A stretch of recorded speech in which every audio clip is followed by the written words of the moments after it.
Justu aurten bukatu dugu osatu dugu gure diagnostikoa, eta hortik atera dugu ekintza batzuk, eta horregatik iaz hasi genuen euskarazko klaseekin, eta hasi ginen ere gure webgunea itzultzen.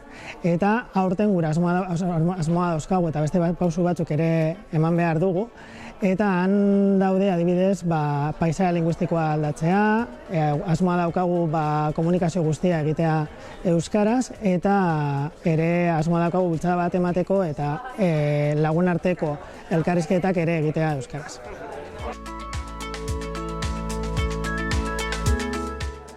Gu Ainkomerren ulertzen dugu euskara enpresen balio bat eta berezteko modu bat dela. Gainera, gure ustez, enpresa edo erakunde bezala eredu izan behar dugu ordezkatzen dugun kolektiboarentzat. Hau da, merkataritza eta ostalaritza. Bezeroarekin harreman handia daukatelako azkenean.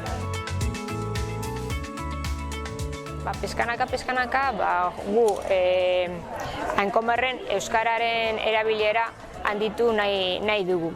Eta gure beharrei ez ezik merkataritzei eta ostalaritzei ere erantzun nahi diegu. Arlo horietan azkenean oraindik urrats asko geratzen dira egiteko.